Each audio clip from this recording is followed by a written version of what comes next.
This story is titled, My Family Kicked Me Out and Secretly Took My Car for a Vacation. Now they're begging me to stop. Hi, everyone. Before we dive in, a quick favor. If you enjoy content like this, please hit the subscribe button. It's free, supports the channel, and make sure you never miss out on amazing videos. All right, let's get started. Hey, Reddit.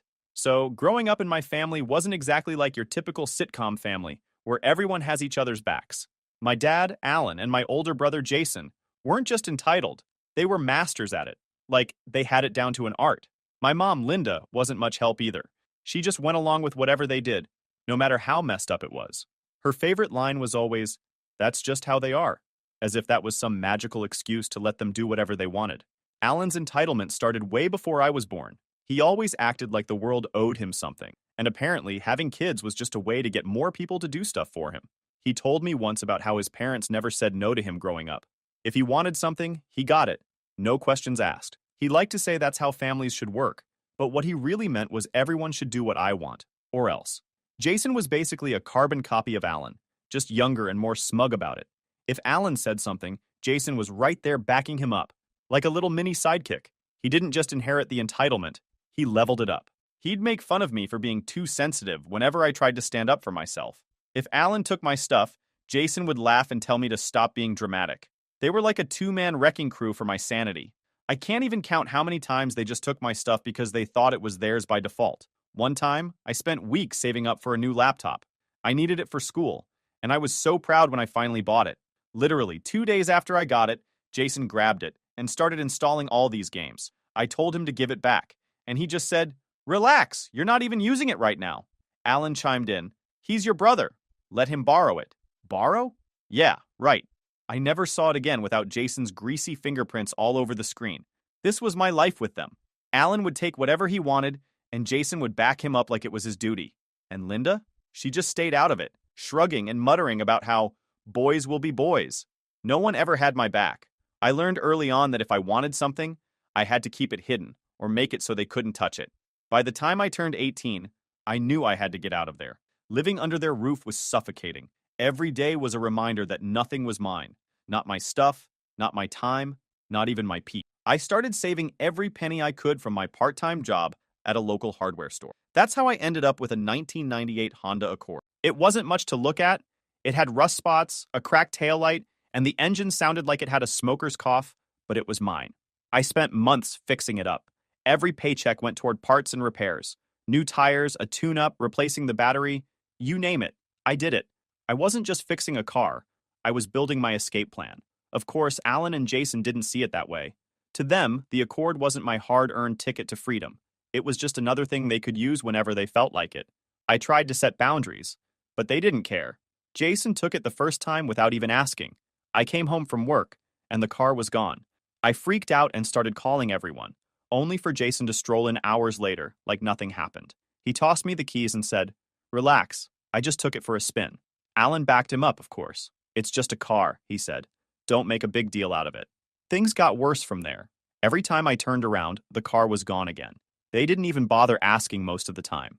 I'd come home from a long shift and find out they'd been using it for who knows what. One day they brought it back with a huge dent in the side. I lost it. "What the hell happened to my car?" I yelled. Jason just shrugged. "It's old. Who cares?" Alan, ever the diplomat, added, "You should be grateful we even brought it back." That's when I started hiding the keys. I wasn't about to let them trash the only thing I had. But hiding the keys only made them more determined. One night, I woke up to the sound of Jason rummaging through my room, looking for them. When I caught him, he just laughed and said, "Don't be so paranoid." The final straw came one morning when I woke up and the car was gone again. This time, they were working as a team. Alan had found the spare key I didn't even know they had, and he and Jason had taken the car on one of their infamous trips. I called the cops. Hours later, I got a call from the police. Alan had been pulled over for speeding, and Jason was in the passenger seat laughing about it. When I went to pick up the car, Alan had the nerve to lecture me. "If you weren't so selfish, we wouldn't have to do this," he said. "Are you serious?" I snapped. "You stole my car!" When we got home, Alan sat me down in the living room and dropped the hammer. "If you can't handle living under my roof, then you're out. You have 2 weeks to pack your stuff." Jason was sitting in the corner, smirking like he'd just won some kind of prize. "Good luck out there," he said, his voice dripping with fake sympathy. Getting kicked out wasn't even the worst part. I mean, sure, it felt like a slap in the face, but honestly, I'd seen it coming for a while. Alan always had to have the last word, and Jason loved stirring the pot. What really pushed me over the edge was how smug they both were about it. Like they genuinely thought they were teaching me some sort of lesson. I spent the first night just lying on my bed, staring at the ceiling, thinking about how I ended up here. All I wanted was to have something that was mine, something they couldn't take or ruin. That stupid old Honda Accord was supposed to be my ticket out of their grasp. And now, not only had they wrecked it, but I was out on my ass with nowhere to go. The next morning, I went out to check the car. It was sitting in the driveway like nothing had happened, but it felt different now. I walked around it, running my hand along the side. The dent Jason put in it was still there, glaring at me like a reminder of every boundary they'd bulldozed. The interior smelled like fast food and sweat. They'd left trash in the back seat, empty soda cans, crumpled up wrappers. My car, the one thing I'd worked so hard for, had been turned into their personal dumpster. I started cleaning it out, muttering to myself the whole time. Selfish? Really? I'm the selfish one? Every piece of garbage I threw away felt like I was tossing out a piece of their entitlement. It didn't make me feel any better, though. The damage was done. As I was wiping down the dashboard, Alan came out onto the porch with his coffee, acting like he owned the place. Well, he did, technically, but you know what I mean. He leaned on the railing, watching me like he was waiting for something. Finally, he said, "What's your plan, genius?" I didn't even look at him. "What's it to you?" He laughed like I just said the funniest thing in the world. "You think you can survive out there without us? Good luck." Jason stepped out behind him, shirtless and eating a bowl of cereal like he hadn't a care in the world. "Yeah, you're gonna come crawling back in a month. Bet money on it." I wanted to snap back, but what was the point? They'd already made up their minds about me. Anything I said would just add fuel to their fire. So I just kept cleaning the car. Alan eventually got bored and went back inside, but Jason hung around, leaning against the porch rail like he had nothing better to do. "You know," he said, between bites of cereal, "Dad's right. You're gonna fail. You don't have what it takes to make it on your own." I finally looked at him, and for a second, I thought about saying something, but then I realized nothing I said would matter. Jason wasn't looking for a conversation. He just wanted to get under my skin.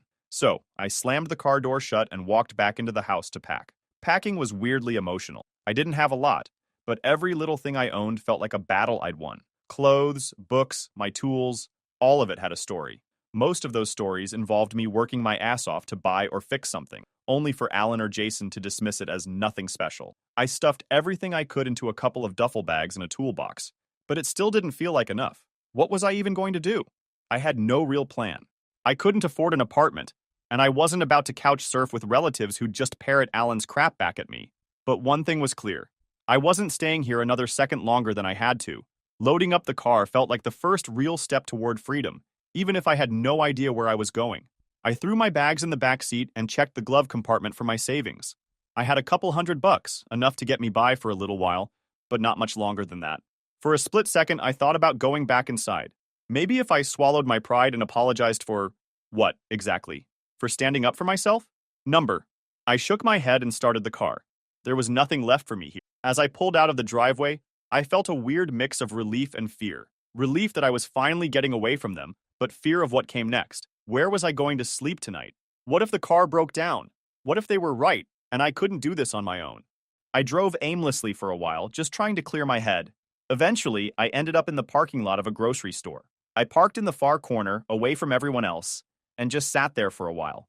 It felt weird, like I was in limbo, halfway between the life I was leaving behind and whatever came next. I spent the night in the car, curled up in the driver's seat with a hoodie for a pillow. The next morning, I woke up stiff and groggy, but determined. I wasn't going to let Alan and Jason be right about me. I didn't know how, but I was going to figure this out. They thought they'd broken me, but they were wrong. They were about to see what I was really capable of. The idea of a camper hit me while scrolling through my phone, half awake and annoyed at how stiff my neck was from the awkward position. I stumbled across a video about tiny homes. At first, I laughed it off. Those things were ridiculously fancy, and I definitely didn't have the money for that kind of setup. But then, I saw a picture of a fifth-wheel camper. It wasn't pretty, but it had potential. Small, portable, and most importantly, affordable.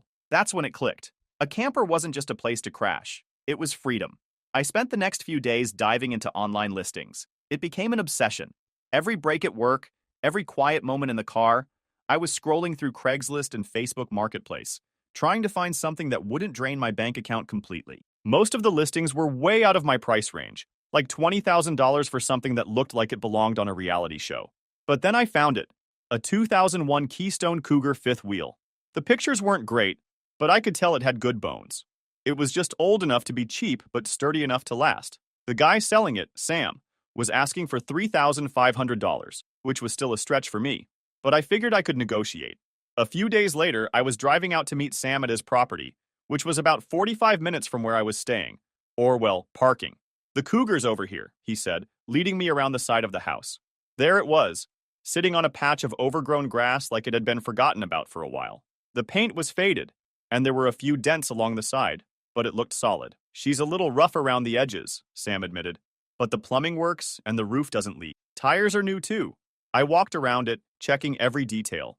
The interior wasn't much to look at, cramped and dated, with peeling wallpaper and a faint musty smell, but it had everything I needed: a small kitchenette, a bathroom, and enough space for a bed.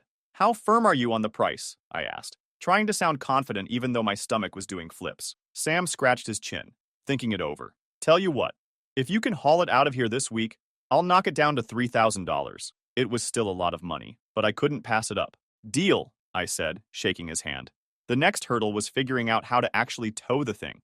My Honda wasn't going to cut it, so I called my cousin Ethan. He was one of the few family members who wasn't completely wrapped up in my dad's nonsense.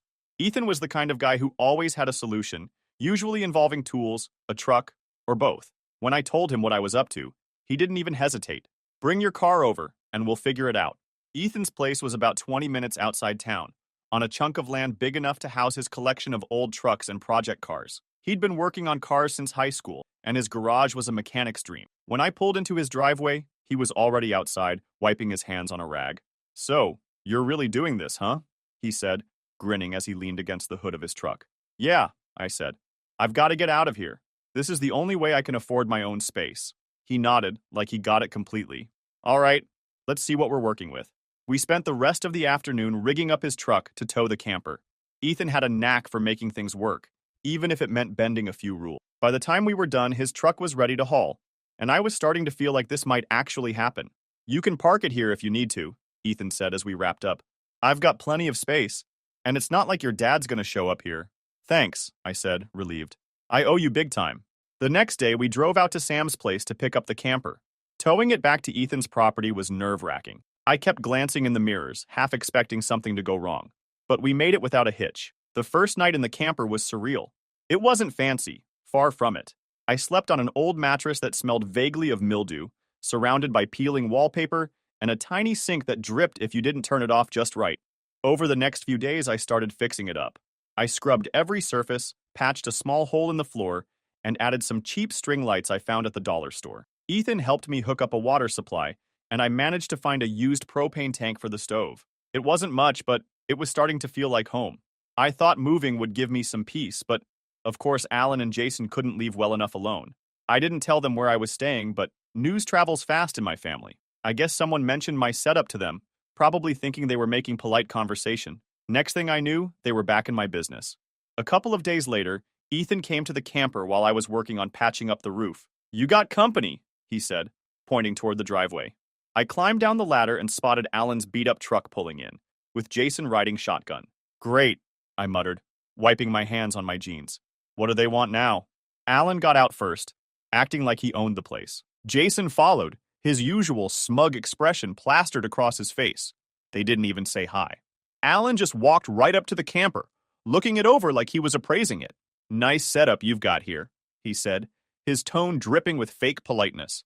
"Looks like it could use a little TLC, though. You keeping up with the maintenance?" "What do you want, Dad?" I asked, crossing my arms.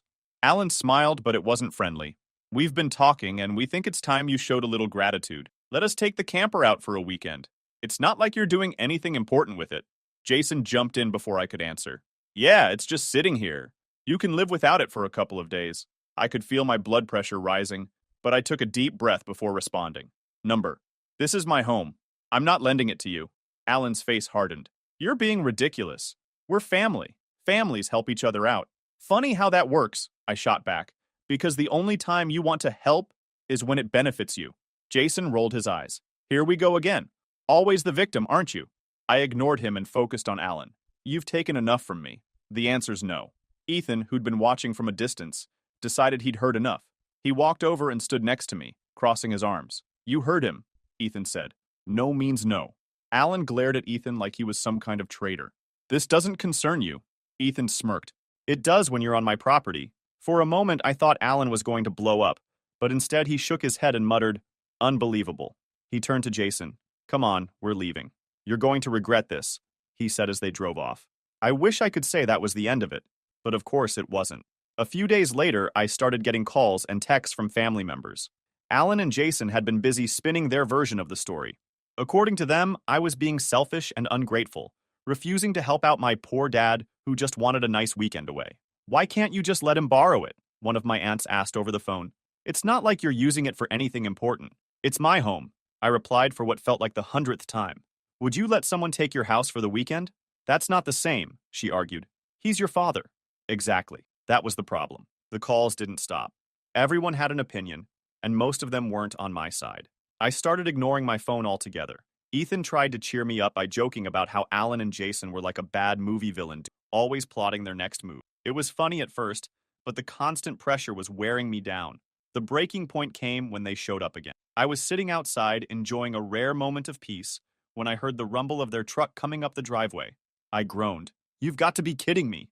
Alan didn't even bother with pleasantries. He got out of the truck and pointed at the camper. We're taking it, he said, like it was already decided. I stood up. The hell you are.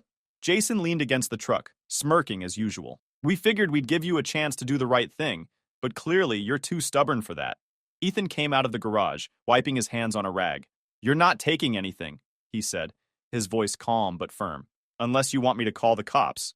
That got Alan's attention. You wouldn't dare, he said, his tone low. Ethan didn't flinch. Try me. There was a tense moment where I thought things might actually get physical, but Alan backed down. He muttered something under his breath and got back in the truck. Jason gave me a sarcastic little wave as they drove off. This isn't over, he said. I thought things would settle down after Ethan stood his ground. I mean, how many times can you be told no before you finally get the message? But Alan and Jason weren't the type to let anything go, especially when they felt disrespected. For them, it wasn't just about the camper, it was about control. If they couldn't have it, they'd make sure I regretted keeping it from them. A few weeks passed without any drama. I started to let my guard down, thinking maybe they'd finally moved on. Ethan even joked about it one night while we were working on his truck. You think they're plotting their next move? Or did I scare them off for good? He asked, grinning. Probably both, I said. Alan's not exactly the forgive and forget type.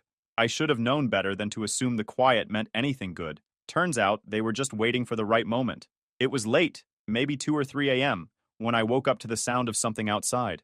At first, I thought it was the wind. Ethan's property was pretty open, and the camper would creak sometimes if the breeze picked up. But this wasn't the wind. It was the distinct sound of footsteps, slow and deliberate, followed by the metallic clink of something hitting the hitch. My stomach dropped. I got up quietly, my heart pounding in my chest, and peeked through the window. Sure enough, there they were. Alan and Jason, crouched by the hitch, trying to unhook the camper. Alan was fumbling with the locks while Jason held a flashlight, looking over his shoulder every few seconds like a kid stealing from the cookie jar. For a moment, I just stood there, frozen. I couldn't believe they'd actually sunk this low. But then the shock wore off, and the anger kicked in. This wasn't just some petty argument anymore. They were trying to steal my home. I grabbed my phone and threw on a hoodie. Bursting out of the camper, I shouted, "What the hell do you think you're doing?" They both jumped, Alan dropping the tools he'd been using. Jason, ever the quick talker, tried to play it off. "Relax, man. We were just... Don't even start," I cut him off. "You're trying to steal my camper in the middle of the night. Are you insane?" Alan straightened up, brushing off his hands like he hadn't just been caught red-handed. "It's not stealing," he said, like that made any sense. "We're your family. We just wanted to borrow it for a couple of days." "You mean steal it?" I shot back. "Because that's what this is." Jason stepped forward, flashlight still in hand. "Don't be so dramatic. It's not like we were going to keep it." "Get off my property," I said, pointing toward their truck. "Now, before I call the cops." Alan's face twisted into a sneer. "You'd really call the cops on your own father? Over this?" Jason rolled his eyes. "Oh, here we go. Always the victim. You need to grow up." "Grow up?" I repeated, laughing bitterly. "You're the one sneaking around in the middle of the night like a damn criminal." Before they could respond, Ethan's porch light flicked on, and the door swung open. Ethan stepped out, holding a crowbar in one hand and a flashlight in the other. "What's going on out here?" he called, his voice calm but firm. Alan and Jason both froze. Alan, probably thinking he could smooth things over, raised his hands. "We're just having a little family disagreement," he said. Ethan wasn't buying it. "Looks to me like you're trespassing. You want to explain why you're messing with the camper at this hour?" Jason tried to jump in, but Ethan cut him off. "Save it. You've got about 30 seconds to get in your truck and leave, or I'm calling the cops myself." After they were gone, Ethan turned to me. "You okay?" "Yeah," I said, though my heart was still racing. "Thanks for coming out." He nodded. "Figured they'd pull something like this eventually. You should probably think about adding some extra security, just in case." "I was already planning on it," I said, running a hand through my hair. This just sealed the deal. The next day, I went into full lockdown mode.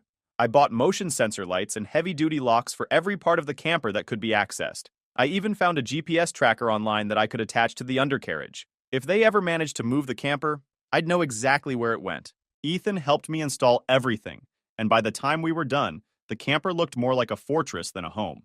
"If they come back, they're gonna need a damn tow truck," Ethan joked, though I could tell he was just as frustrated as I was.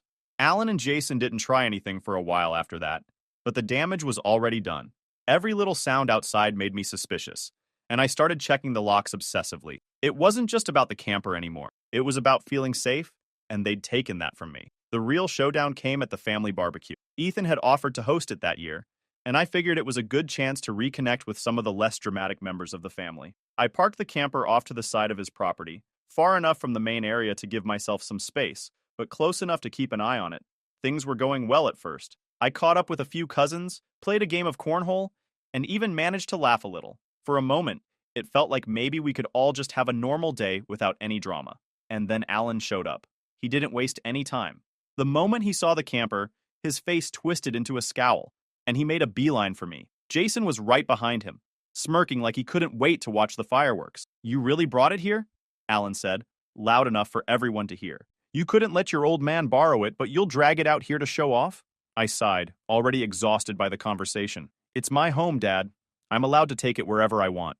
"Unbelievable," he said, throwing his hands up. "You don't care about family at all, do you? After everything we've done for you." Jason chimed in, because of course he did. "Yeah, real classy, man. You're making this whole thing about you." By now, a small crowd had gathered, clearly enjoying the drama. Before I could respond, Chloe, one of my cousins, stepped in. "Honestly, he's right," she said, crossing her arms. "Maybe it's time you two stop treating him like garbage. This isn't about the camper. It's about control.